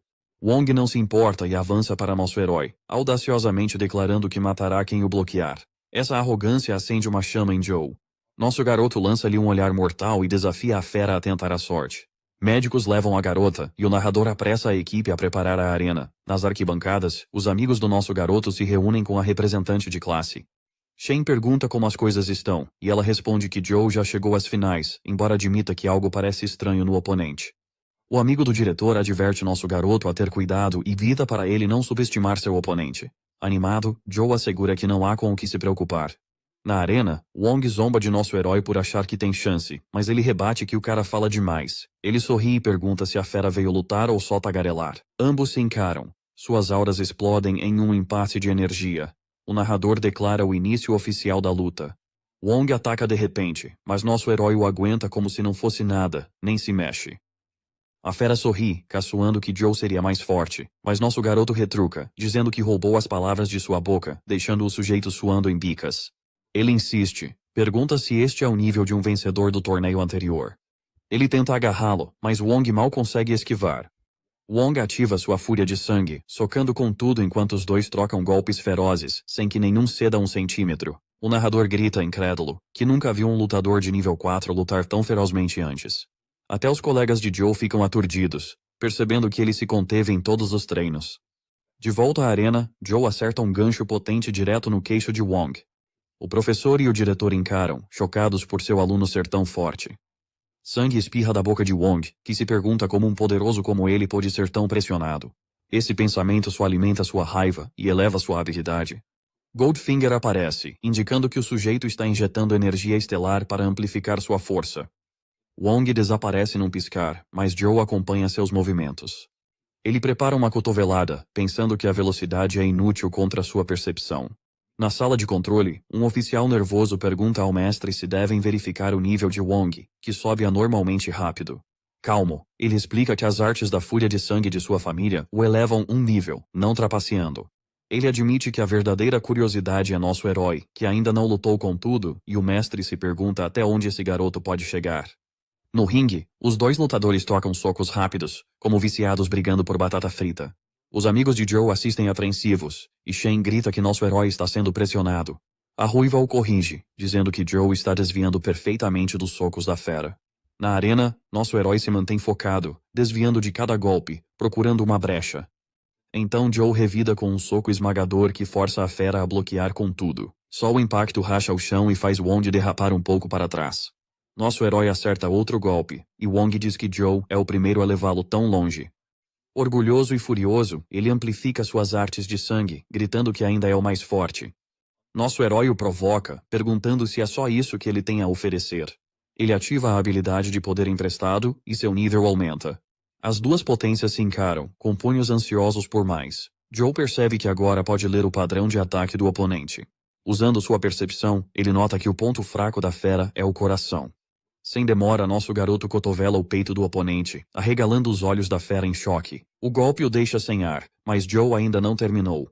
Ele ataca novamente, forçando Wong a se defender. A fera bloqueia soco após soco, cada vez mais fortes, incrédula que a velocidade e o poder do nosso herói ainda aumentam. O cara recusa a derrota e força suas artes de sangue ao limite. Nosso garoto declara a luta decidida e carrega o punho com pura energia estelar. Wong grita para ele morrer e desfere um soco forte. Seus punhos colidem, causando uma explosão que espalha ondas de choque pela arena. Os espectadores levantam os braços, protegendo-se da explosão violenta. O diretor, vidrado na batalha, exige saber o que acabou de acontecer. Assim que a fumaça se dissipa, o locutor anuncia que Wong ainda está de pé. Porém, no instante seguinte, a fera desmorona, e seu cristal, agora vermelho, cai ao chão. Nosso garoto é o único que resta. Assim, a escola Leda conquista o primeiro lugar na categoria de nível 4 e em todo o campeonato. Amigos de Joe comemoram muito, gritando que venceram o torneio. O professor e o diretor torcem por ele, gritando que ele orgulhou a escola. Lágrimas escorrem do diretor, que declara que não implorarão mais, enquanto o professor olha com tédio para a reação dramática. Os mesmos diretores que o zombavam, agora o parabenizam, bajulando descaradamente para salvar a própria pele. O diretor de Wong está furioso com a humilhação, e o do vice-campeão do ano passado também não sabe o que fazer. Para a surpresa do diretor Lee, seu aliado o abandona e foge sem olhar para trás. Mestre Bai decide partir, já que o torneio terminou, e o oficial agradece pelos seus esforços. Ao sair, os olhos de Bai se estreitam ao ver duas figuras estranhas os observando. Ele se pergunta se estão ali para observar Joe. Um velho murmura à garota que jamais esperou tal monstro de escola insignificante. Ele pergunta se ela consegue trazer nosso herói à guilda deles. Lin admite que eles eram amigos de infância, mas Joe nem a reconhece. Ainda assim, ela jura que usará tudo para recrutá-lo. De volta à arena, a equipe vencedora alinha-se no palco. Câmeras flagram o diretor da escola Leda promovendo a vitória. Nosso herói sorri para as fotos, pensando que é mais difícil que a luta. No dia seguinte, o diretor o chamou e admitiu que lhe devia um grande favor pela vitória. Fiel à palavra, ele entrega a Joe o cristal negro, o que anima o demônio. O diretor o alerta que grandes academias de oráculos o procurarão e o lembra de não esquecer suas origens. Depois da conversa, nosso herói sai do escritório e dá de cara com seus amigos. Eles o cumprimentam com papéis nas mãos, apesar das férias de verão. Shane o abraça e explica que todas as academias enviaram cartas de admissão e os aceitaram. Nosso garoto os parabeniza, mas eles insistem que o mérito é dele. Shane fica sério, declarando que juntos serão o melhor time, deixando nosso herói confuso. Sue explica que, mesmo em academias diferentes, podem se encontrar e ficar juntos. Joe sorri, dizendo que está ansioso, senão ficaria entediado até a morte. Ao caminharem, ele diz que precisará da ajuda deles para treinar e ficar mais forte. Outra figura surge na esquina, pegando todos de surpresa. A representante da turma os encara com determinação e pergunta se pode se juntar ao grupo, pois quer ficar mais forte junto a eles. Ela fica deslumbrada ao finalmente entrar na sala de aula de elite. Ela agradece ao herói, mas ele minimiza, dizendo que foi o diretor. Liu agradece ao diretor, que se diz feliz em ajudar. Ele planeja disponibilizar as instalações para todos, com muitas mudanças futuras. Após vencer a competição, o diretor tem os fundos para fazer o que quer, graças aos alunos. Ele elogia o esforço de todos, enquanto o grupo brinca que as mudanças vêm após a saída deles. Su pergunta à representante por que treina tanto, mesmo nas férias e sem competição. Ela compartilha sua história, admitindo que nunca se considerou boa o suficiente, mas se animou ao ver o esforço de todos. Ela continua, dizendo que quer se inscrever como aluna cultural especial, com prazo de 1 mês, fazendo a garota chorar. Su pega a mão da representante e promete ajudar no que puder. Chen pergunta a Joe o que ele fará e se já escolheu uma escola. Ele revela não ter recebido a carta, surpreendendo a todos, pois eles já as haviam recebido das 5 academias. O diretor pigarreia e chama nosso herói, dizendo que tem algo para lhe contar. Ele entrega um envelope vermelho e diz que acabou de chegar. Chen suspira aliviado, pois sabia que o garoto não foi enganado. Joe lê a carta e diz alto que é da Academia Alvorada. Todos se chocam com o nome, e o loiro grita que é a academia no topo da cadeia. Nosso garoto pede explicação e ele começa a contar a história. Ele explica que há 5 grandes academias que simbolizam autoridade e força. Porém, uma se destaca. A Academia Alvorada, com poder de recrutar qualquer aluno. Joe questiona por que não há 6 academias, e sim 5. O diretor responde que o valor dessa academia é imensurável, e todas foram feitas para combater a Fenda. Ele fica sério, diz que a informação é confidencial, mas concorda em contar. A Fenda é uma dimensão de monstros superpoderosos. Se escaparem para o mundo real, o inferno vai se soltar. Por isso, emissários erradicam monstros que surgem dos portais. Embora limpar uma fenda seja muito lucrativo, o risco é grande. Ele revela que foi de um esquadrão de limpeza de fendas. No entanto, bastou a morte de um membro-chave para lançar toda a equipe no caos, e ela acabou sendo desfeita. Outras academias exigem que os alunos limpem fendas, mas a Alvorada é única, então ele o avisa para pensar bem. O diretor garante a Joe que outras academias ainda estão abertas e que ele não deveria arriscar a vida. Mas ele já decidiu e diz que se juntará à Alvorada. O grandalhão sorri, já sabendo a resposta, e comenta que ele alcançará novos patamares. Shen o abraça, dizendo que, unidos, ficarão mais fortes, e a fenda será moleza para todos. O loiro então percebe que o prazo é de apenas 10 dias, enquanto normalmente dura cerca de meio ano, o que faz nosso herói suar. Nosso herói diz que precisa se preparar e não pode treinar a representante, mas a turma o tranquiliza. No apartamento, ele lista tudo. O livro demoníaco surge e faz o cristal flutuar à frente. Estendendo um braço, ele toca o cristal e absorve algo dele. O cristal negro cai no chão e se estilhaça, quase matando o nosso herói de susto. Su fica arrasado e lamenta que queria trocar o cristal por dinheiro. Goldfinger o manda esquecer, pois é inútil, e pergunta da visita à escola. Ele entrou para a Academia Alvorada, ideal para ganhar dinheiro e fortalecer-se. O único problema, ele terá que invadir fendas. O livro demoníaco diz que fendas não são perigo, pois energia estelar vem de lá.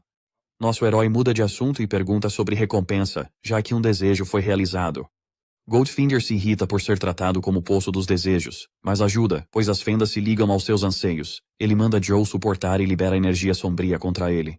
Nosso herói absorve a aura sombria, e o sistema o informa que desbloqueou a criação divina. O poder remodela seu corpo enquanto ele aguenta a dor e atinge o nível 6. Assim que termina, nosso garoto pergunta o que houve. O sistema explica que ele pode criar o que quiser com sua energia. Goldfinger revela que a habilidade foi de seu amigo, Sato, e pode criar qualquer coisa. As recompensas anteriores não são nada comparadas a esta. Ele se pergunta se isso é só um jeito de subir de nível, mas Goldfinger o repreende. Níveis não são tudo. O demônio explica que níveis afetam só o físico básico. O primeiro despertar na classe T define o futuro de alguém. Por isso ele deu a Joe essa habilidade, para não despertar algo inútil. Só então, ele percebeu que Tim também teve um despertar de habilidade, e habilidades comuns não se comparam. Ele então percebe que entrar numa fenda requer mais que força bruta. Goldfinger diz que o poder da habilidade depende da mentalidade do usuário e o incita a testá-la. Shu percebe que, após a reforma, não sente a energia estelar ser absorvida. O painel do sistema agora parece um jogo. Ao ver suas estatísticas, ele se pergunta se há uma loja, mas está bloqueada. Outras funções também estão bloqueadas até ele subir de nível. Ele verifica a tela de nível, que oferece missões secundárias, mas faltam pontos de alma para iniciar. Goldfinger pergunta por que tanta demora. Joe explica que precisa entrar na fenda para subir de nível, mas ainda não é forte. O livro demoníaco reclama que nosso herói está se mostrando inútil. Nesse momento, um novo painel do sistema aparece diante de Joe, anunciando outro desejo realizado. Seu corpo brilha ao receber nova recompensa, armadura de mago. O equipamento de grau único invoca a armadura para bloquear ataques. Ele fica emocionado, pois aumenta sua defesa e força. Goldfinger chora, dizendo que usou todo o poder. Ele diz a Joe para dar o seu melhor. No dia seguinte, o diretor pergunta por que ele está saindo tão cedo. Jota explica que, apesar de ser um dia de viagem, quer chegar antes. Ele então entrega um bilhete ao diretor, pedindo que o entregue à sua irmã no hospital e fique de olho nela. O homem diz que nosso herói deveria ir sozinho, mas ele explica que a situação é complexa e não pode vê-la agora. O diretor, sem insistir, muda de assunto e aceita o favor, e todos desejam boa sorte a Joe em sua jornada. Com isso, ele se despede deles e parte para seu destino. No aeroporto, a recepcionista pergunta por que ele quer visto e passagem para a área central da cidade. Nosso rapaz diz ter sido admitido, o que ela estranha por ser férias de verão. Ela pede prova, e ele entrega o cartão da academia Dawnbreaker. Seus olhos se arregalam quando ela percebe o que é, pensando que nunca viu um em toda a sua carreira. Ela o encara, incrédula, e ele parece confuso. Ele pergunta se ela precisa da carta de admissão, mas ela logo diz que o cartão basta. Surpreso por não precisar de passagem, ela explica que alguém do status dele só precisa de uma para a volta. Algum tempo depois, Joe relaxa em seu assento de primeira classe, pensando se isso também é um privilégio da Dawn. Olhando pela janela, ele espera que a academia Dawnbreaker o satisfaça e aproveita o resto do voo. Ao chegar à academia Dawnbreaker, nosso rapaz estranha a calma do ambiente. Ele vai à recepção para se registrar, e quando o recepcionista descobre que é Joe Chen, ele se oferece para levá-lo pessoalmente à escola, pois alguém o estava esperando. Ele fica chocado por não ser importante para que alguém o esperasse. O recepcionista o guia até um monumento de pedra, pedindo para ele colocar seu cartão ali. Apesar de confuso, Joe obedece. Em seguida, são teleportados direto para a academia. A experiência o deixa sem palavras. Logo depois, o recepcionista o leva até Lin Yan, uma linda garota de cabelos brancos que o esperava. Ela se pergunta se ele a reconhece. Ele admite que sim e esperava uma chance de agradecer. Para sua surpresa, ela era sua veterana. Assim que o recepcionista sai, Joe se pergunta por que Lin Yan o queria ver. Antes que se aproxime, Kui Min-chung o impede, bloqueando seu caminho. Lin Yan franze a testa e diz a Kui para respeitar o convidado. Lin Yan o convida para uma conversa, mas Joe quer ser breve. Ela propôs que ele se juntasse à sua guilda por 30 milhões. Ao ouvir o preço, a mente de Joe explodiu. Até Kui Min-chung se pergunta se Lin Yan enlouqueceu e começa a falar mal do nosso cara. Lin Yan o olha com raiva e indaga quando ele foi incumbido de tomar decisões. Enquanto ele sua ao tentar se explicar, não consegue deixar de pensar, por que ela está defendendo-o? Então Lin Yan se vira, dizendo que é a maior oferta que pode fazer. Mas Joe está dividido entre a oferta e suas habilidades, um mero rank E. Antes que ele pudesse falar, um aviso soa, pedindo aos calouros para irem ao salão. Lin Yan o aconselha a considerar, pois a oferta pode ser avassaladora. Ele a informa que levará a oferta dela em consideração e ela o acompanha até o salão de assembleias. No salão, um garoto de cabelos dourados, se achando superior, senta-se com nosso rapaz para se destacar. As intenções do garoto para Lin Yan não são puras. Ele almeja controlá-la, casando-se para impulsionar a influência familiar. A orientação começa. O instrutor, Jiang Huai, se apresenta e parabeniza pela admissão na academia Dawnbreaker. Ele os chama de gênios, mas lembra que no momento são apenas calouros. Ele os avisa, logo enfrentarão algo novo, a fissura. Uma fissura é como caçar. Oráculos são caçadores, mas o destino decide quando serão presas. Armas humanas são inúteis lá. Somente força e armas de materiais de fissura são eficazes. A Academia Dawnbreaker reúne os oráculos, criando uma sólida defesa contra as fissuras. Jiang Huai os direciona à biblioteca e ao salão de treinamento para simulações. Podem organizar seus horários, mas ele é claro, adaptem-se e cresçam, ou serão inúteis aqui. Sem medo nos olhos, ele declara a avaliação concluída. Como recompensa, cada aluno recebe uma pedra de habilidade, um cristal para absorver um poder. Esta contém o olho sábio, que sente e lê a escrita da fissura automaticamente. O instrutor informa 2 avaliações. A primeira, um teste de entrada, requer limpar uma fissura de baixo rank. O segundo é alcançar Rank D e despertar seu potencial em 6 meses. Alguns entram em pânico, outros relaxam, sabendo como alcançar o Rank D. Jiang Huai, notando a inquietação, diz que suplementos apressarão o processo. Então ele convoca os veteranos e o salão se cala quando Lin En se aproxima com sua beleza e uma aura inegável. O instrutor informa que seus veteranos os ajudarão na avaliação inicial. O instrutor continua, guiando os alunos a escolherem seus mentores. Os alunos suspiram, descrentes de ver Lin En, a herdeira da guilda Shenhua. Um aluno implora para ser escolhido, dizendo que ela o fez entrar na academia. Lin En, contudo, o recusa, explicando aceitar só alunos do tipo magia, enquanto ele é especialista em força. Outro rapaz, por devoção, decide aprender o tipo magia só por ela, apesar de ser mestre em força, mas ela o recusa também. Ela recusa os alunos um a um, com seus altos padrões. A paciência do instrutor se esgota. Ele insiste para que ela escolha pelo menos um calouro, avisando que, se não o fizer, quem sobrar no final será designado a ela. Entre os alunos, o rapaz de visual dourado observa confiante, certo de ser escolhido, pela Lin En, ou pelo acaso. Para ele, todos ganham. Então Zhou Chen se levanta, pedindo para ser mentorado. O salão silencia, ninguém espera que ela concorde. Mas quando ela diz sim, todos ficam chocados. Mais tarde, no salão de missões, Zhou questiona a decisão dela. Por que o escolheu e ofereceu tanto por alguém tão inexperiente como ele? Lin En só diz ter motivos pessoais, a revelar após o teste. Em seguida, ela apresenta a equipe para a avaliação dele. Shu Han, a supervisora, só intervirá se uma vida estiver em perigo, e sua interferência causará falha. Liu Wei, o curandeiro, cuida da recuperação, e Zhao Lin, dos ataques de longe. Li Hui, o líder, comanda a formação e toma decisões táticas. Li Hui vê nosso herói de mãos vazias e indaga se ele despertou algum talento especial, o que ele nega. Ao ouvir isso, ele treme pensando, como a academia o aceitou? Como não adianta reclamar agora, eles decidem ficar alertas ao lado dele. Liu Wei aconselha Zhou a ficar perto para proteção, mas ele insiste que tem experiência em combate, deixando-a um pouco irritada com sua confiança. Então a equipe de Li Hui é enviada à fissura, que pode ser aberta por um fragmento da árvore do mundo. Assim que a fissura se abre, o rapaz sente uma aura densa, esperando a chave para subir de nível. Eles chegam a uma caverna, e logo, lobos demoníacos das sombras detectam sua presença pelo cheiro. Li Hui e Zhao Lin os atacam com tudo para derrubá-los.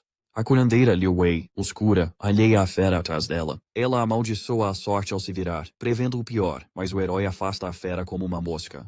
Ele pergunta à curandeira se está bem, e ela mal consegue responder, chocada com o ocorrido.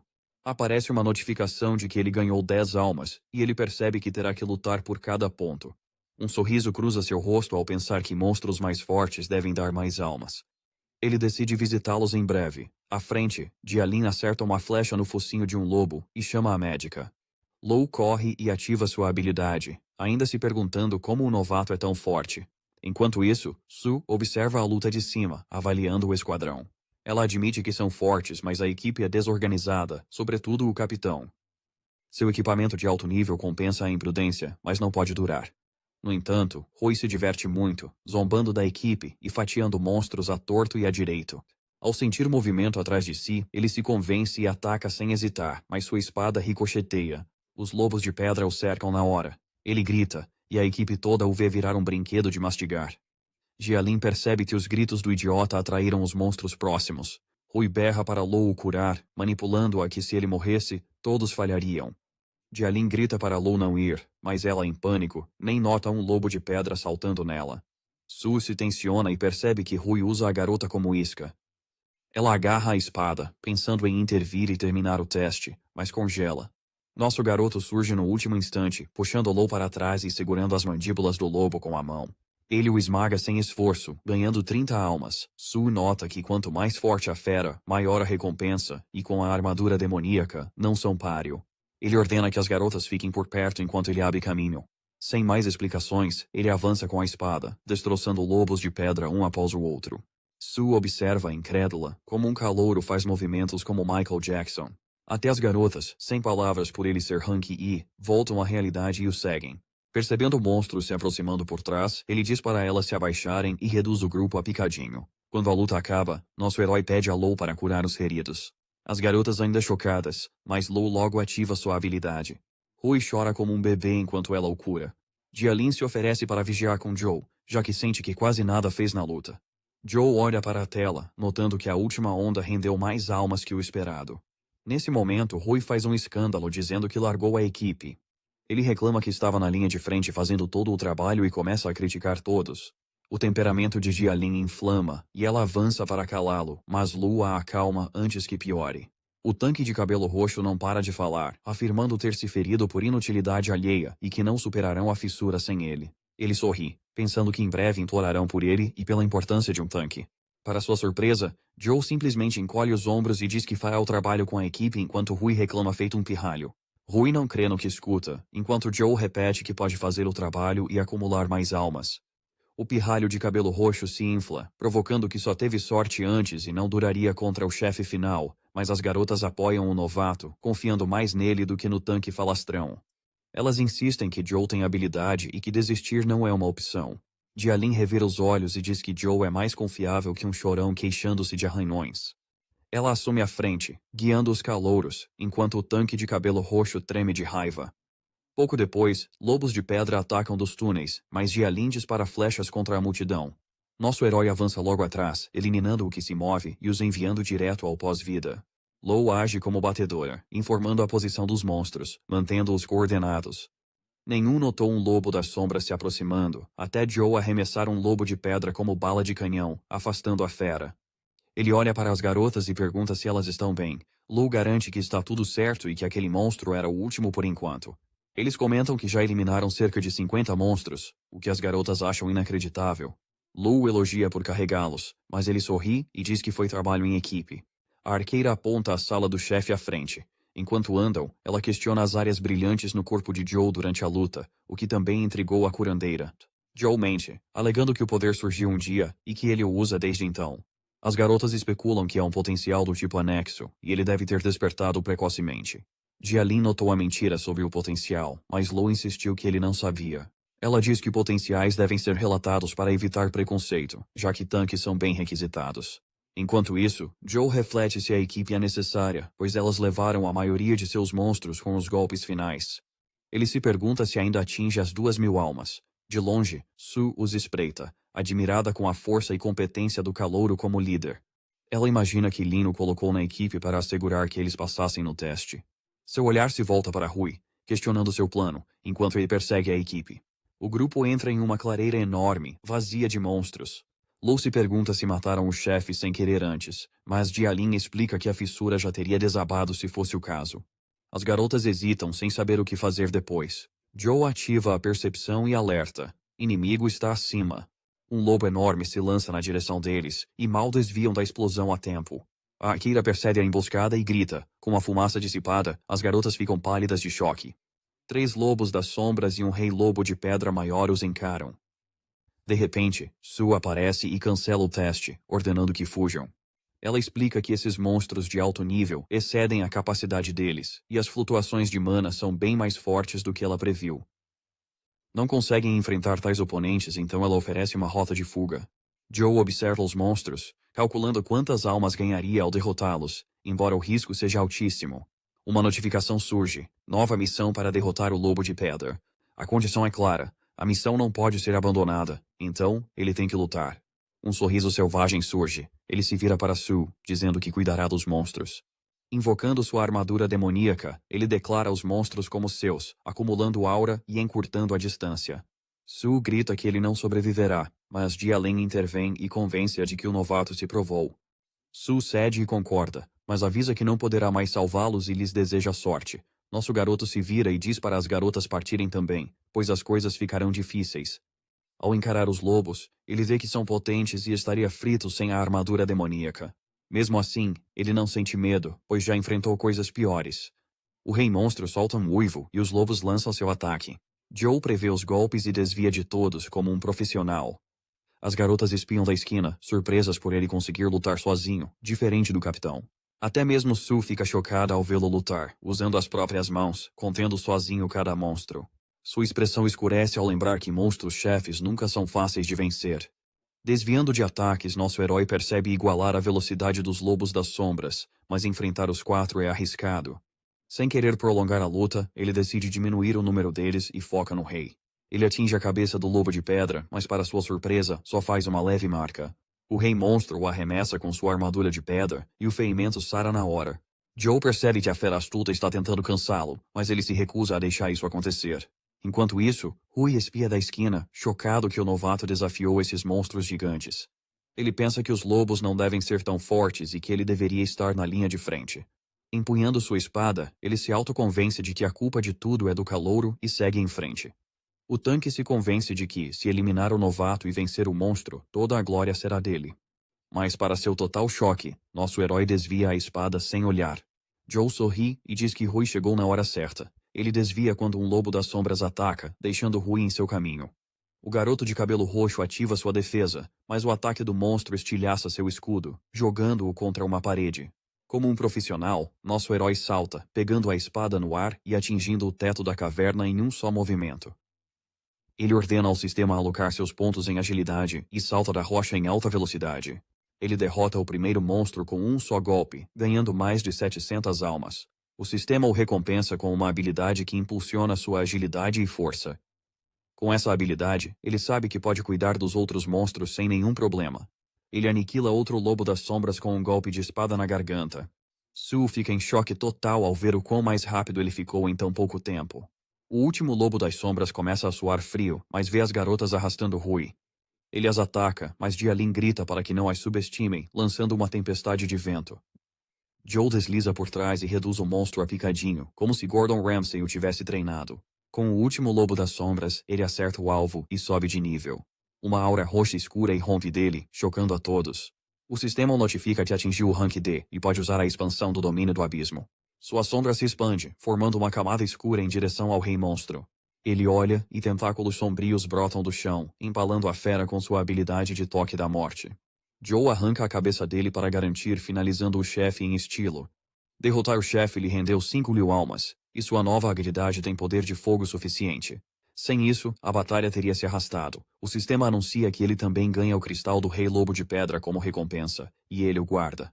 As garotas voltam correndo assim que a poeira baixa e perguntam se ele está inteiro. Sue surge e confirma que o chefe morreu, o que significa que todos passaram no teste. As garotas comemoram, pois finalmente conseguiram após muitas tentativas e aclamam o novato como seu salvador. Sue reportará os resultados aos oficiais em breve. Jialin e Liv ganham 5 pontos, mesmo com pouca contribuição. Sue as consola, dizendo que se adaptaram bem e exploraram seus pontos fortes, o que importava, pois a equipe venceu.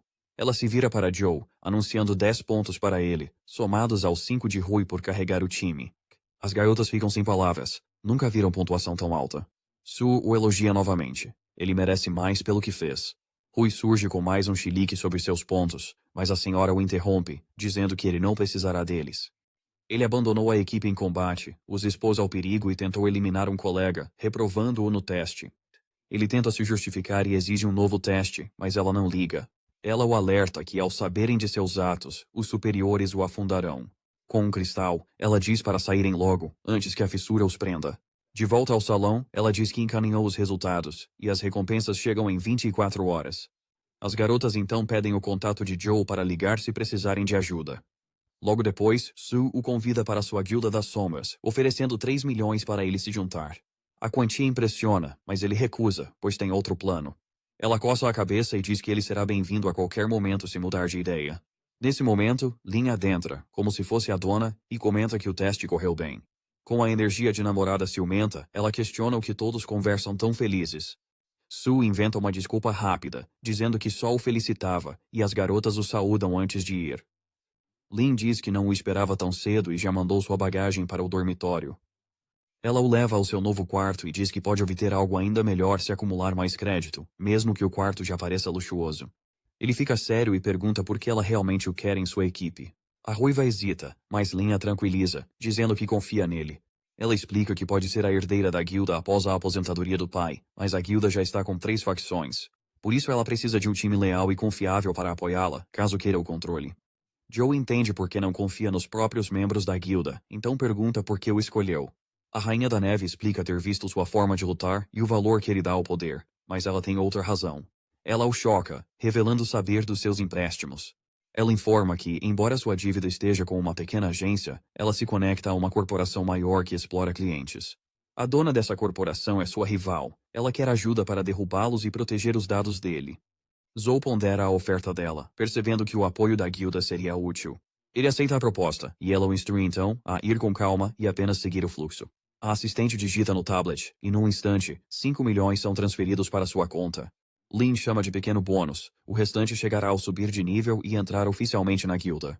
Ele agradece e as garotas então saem. Ele desaba na cama sem hesitar e abre o painel do sistema. Os novos recursos o atraem. Será que pode subir de nível com as 5.000 almas que obteve? Ele nota um novo espaço e percebe que pode melhorar seu potencial, mas o custo é alto. Ele, com sabedoria, não gasta tudo no nível. Nosso rapaz lembra que atributos melhorados deram-lhe habilidades extras. Ele eleva seu potencial em 5 níveis e desbloqueia armazenamento do abismo, provando sua teoria. Ele a ativa e testa em sua garrafa, confirmando ter sua dimensão de bolso.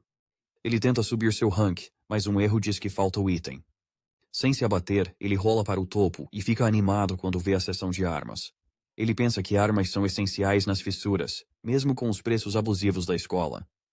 Joe compra uma espada longa de boa qualidade. Seus pontos de alma diminuem, então ele guarda o resto. Nesse momento, Goldfinger aparece e indaga a mudança em sua aura. Joe diz com orgulho ao livro demoníaco que desbloqueou seu potencial abissal e pode guardar itens. O demônio se surpreende por ele ter desbloqueado cedo, e Joe adiciona que também subiu de nível na fissura. Goldfinger o encara e diz que é hora de pôr o garoto para trabalhar. A cena muda para o setor de rank, e o livro demoníaco já se irrita com a situação. Joe diz que ele precisa se registrar antes de explorar fissuras como planejado. Uma garota se aproxima, diz que é a vez dele. Ela confirma que é aluno novo e comenta que poucos despertam para o rank D tão cedo. Ela explica que o aparelho mede seu potencial e o exibe por cores. Ela o aconselha a não desanimar com um rank baixo, pois muitos reativam o potencial depois, elevando sua posição. Ela pede o cartão dele para gravá-lo e o instrui a colocar a mão no pilar de pedra. Nosso herói segue as instruções e a pedra brilha em cores distintas. Ela paralisa ao ver, já que o dispositivo decide instantaneamente. O tablet dela não mostra nada, o que a deixa sem entender. O pilar então pisca em roxo, um demônio surge acima de Joe, forçando todos a se protegerem da energia estelar que explode. Que poder é esse? A garota apenas o observa, sem entender que tipo de rank faria isso. Ela checa o tablet, e por fim, revela que o rank dele é Apóstolo, soando mais como um título. Ela diz que o primeiro despertar tem nomes básicos, mas o segundo é claro, com títulos apropriados, assim como o dele. O chefe entra, exigindo saber o que houve. Ela explica que a reação veio do potencial de Joe, e menciona o rank Apóstolo. O chefe confere os dados e diz que o rank roxo é válido. Pelo fone, ele pede para alguém registrar os dados exatamente como aparecem. A garota devolve o cartão preto gravado com os detalhes atualizados. O chefe pega o cartão, entrega-o a Joe e afirma que seu potencial é algo nunca antes visto. Ele não sabe a posição de um apóstolo agora, precisarão dos superiores para confirmar. Ele garante que a academia buscará mais informações e o atualizará. Atrás dele, a multidão vai à loucura por ele ter um rank especial só seu, embora algumas pessoas desconfiem disso.